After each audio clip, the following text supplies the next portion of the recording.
नए किसी बिल को लेकर किसान भड़के हुए हैं। राजधानी दिल्ली के तमाम बॉर्डर पे किसान धरना प्रदर्शन कर रहे हैं। इसी बीच आज इन्होंने भारत बंद का आह्वान किया है।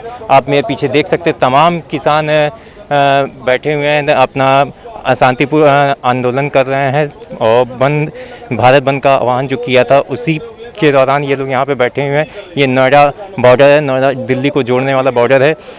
हालांकि यहाँ से ना दिल्ली में एंट्री दी जा रही है और ना कि यूपी में एंट्री दी जा रही है। यहाँ पे तमाम किसान हैं, उनसे भी जानते हैं आखिर जो बंद है इसका कितना असर दिखाएंगे।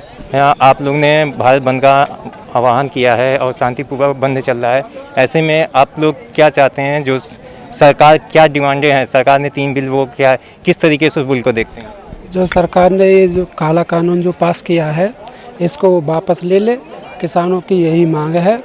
जब तक ये काला कानून वापस नहीं लेती है, जब तक किसानों का धरना प्रदर्शन चलता रहेगा। उग्रता प्रशासन की ताकत दिखाने से प्रशासन जब किसानों पर सख्ती कर रहा है, किसानों के आंदोलन को और भारत बंद को दबाने का काम कर रहा है, तो उग्रता आ सकती है। किसान शांतिपूर्वक देश की सरकार को ये संदेश देना चाहता है कि हम इस देश के किसान हैं और इस देश हमारा है। इस देश की धरती से मिट्टी से सोना बनाने का काम देश का किसान करता है। और जहाँ जहाँ प्रशासन सख्ती कर रहा है, आप देख रहे होंगे लाइव के माध्यम से, हमारे कार्यकर्ता पूरे उत्तर प्रदेश में हर जगह हर सड़क पर मौजूद है, लेकिन प्रशासन इनको रोकने का पूरा प्रयास कर रहा है। रात भर किसान नेताओं की किसानों के घर दबिश डालने का काम किया गया है। सर, भारत बंद के दौरान बोला गया था कि आवश्यक सेवाएं प्रतिबंधित नहीं होंगी, लेकिन अभी सवेरे ही कहा गया है कि जो आवश्यक सेवाएं जैसे दूध, चीनी, पानी, आम चीज़ों को भी रोका गया है।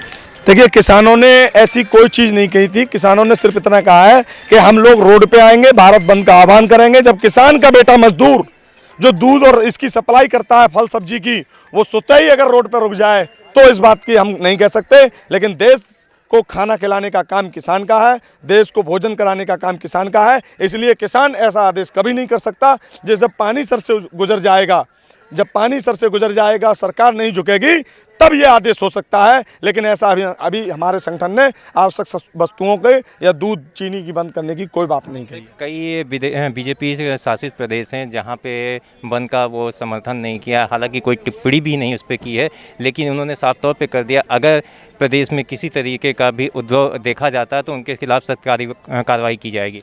देखिए, ये भारतीय जनता पार्टी की जिन राज्यों में सरकार है, हम अपने बगल के उत्तर प्रदेश से कह रहे हैं और उत्तर प्रदेश के रहने वाले हैं, वहाँ रात ही बीसी करके समस्त जिलाधिकारियों को यह कह दिया गया अगर किसान सड़क पर आता है और बाजार बंद होते हैं तो वहाँ के जिलाधिकारी के खिलाफ कार्रवाई की जाएगी। सभी व्यापारियों ने, सभी मंडी समितियों ने, बार काउंसिलों ने, अन्य संस्थाओं ने देश के किसानों का साथ समर्थन जताया था और सुबह से लेकर अभी तक प्रशासन खोलने का काम कर रहा है, खुलवाने का काम कर रहा है। विरोध प्रदर्शन हमारा लगातार जारी है और ये दबेगा नहीं आंदोलन। अब ये आंदोलन आज़ादी की क्रांति की तरह आग पकड़ने लगा और पूरे देश का आंदोलन हो चुका है। कल एक आप लोग की और बैठक है, सरकार के साथ है।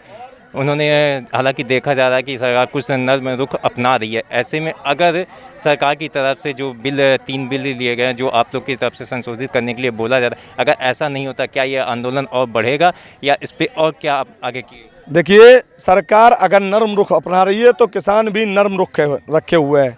कल हम अपनी पंचायत करेंगे और हम पंचायत के माध्यम से अपना निर्णय लेंगे।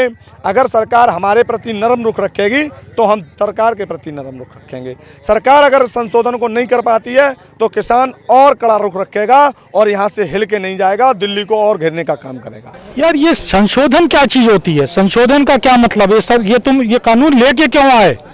ये निकम्मी सरकार, ये चोर सरकार क्यों लेके आई इस बिल को? और ये पुरानी कहावत है, आप जाके कोई भी अपना संविधान उठा के देखो कि कोई भी आप बिल ला रहे हो उस पर व्यापक चर्चा होनी चाहिए। नहीं मेरे से पूछते हो, बाकी संगठन जो हैं हमारे और किसानों के, उनसे पूछो कि ये बिल पहले बात आप लेके क्यों आए। और ये कहना कि हम इसका संशोधन करेंगे, अरे सरासर तीनों चीज़ आप जो हैं वो चोरी कर रहे हैं, डकैती डाल रहे हैं। आप कह रहे हैं, आप कितनी बार, ये एक बार नहीं हज़ारों बार दोहराई गई कि भाई समर्थन मूल्य जो न्यूनतम समर्थन मूल्य चाहे गेहूं का है 2000 रुपये, धान का है 1900 रुपये, इसको आप कानून क्यों नहीं बना देते हो कि इससे कम कोई भी लेगा तो हम उसके ऊपर केस दायर करेंगे। वो आप बोल ही नहीं रहे हो। वो सीधे सीधे इसलिए नहीं बोल रहे हो क्योंकि आपको पता है आने वाले समय में अंबानी अडानी खरीदेगा और वो अपने मन से कोई 1000 देगा, कोई 500 देगा। यही हालत गन्ने का है। संशोधन क्या होता है? संशोधन हम नहीं मानते, हम सीधे सीधे ये कानून को वापस करने की मांग करते हैं। देखो जी, सरकार अगर समझदार है तब तो कुछ ना कुछ वो कर देगी। अगर वो सोचती अभी भी अड़ी हुई है, अभी भी दमनकारी सरकार है, तब क्या है? तो अभी तक हम दिल्ली के बाहर जाम कर रहे थे, फिर दिल्ली के अंदर घुस के जाम करेंगे। कर ले जो करना है। आप लोग मानोगे, आप लोग ये को मैं बता देना चाहता हूँ, इसमें 80% किसान पूर्व फौजियों की भी है। वो जब फौज छोड़ के आए हैं, उनके बाप दादा भी यही काम करते थे, वो उसी पे लग गए। मैं खुद कर रहा हूँ, धान गेहूँ गन्ना सब्जी उगाते हैं हम। लेकिन जब ये हमें 10 साल से इसकी रेट नहीं मिल रही, तब हमें भी उठ के आना पड़ा है यहाँ पे। कौन किसको शौक है? आप सब जानो इस बात को कि अभी जो है गेहूं में पानी चलाने का टाइम है। क्यों हम छोड़ के आए हैं उसके अंदर? गन्ने को उठा के मिलों पे पहुंचाना है। कौन क्यों छोड़ के आएगा वो? इससे बड़ी चल के दिल्ली में घुस के उनसे मांगेंगे हम। बिल्कुल साफ तौर पे अब देख रहे हैं कि किसान जो हैं यहाँ पे शांतिपूर्वक धरना प्रदर्शन कर रहे हैं, और जो भारत बंद है उसका भी शांतिपूर्वक से पालन किया जा रहा है। जो गाइडलाइंस दी गई थी उस गाइडलाइंस के ही हिसाब से लोग यहाँ पे अपना प्रदर्शन कर रहे हैं। लेकिन अब देखना है कि ये कि जो कल मीटिंग होनी है किसानों के बीच और सरकार के बीच में, उसमें क्या होता है। उसके बाद ही किसान आगे का अपना निर्णय लेंगे। कैमरामैन प्रशांत के साथ वरुण श्रीवास्तव।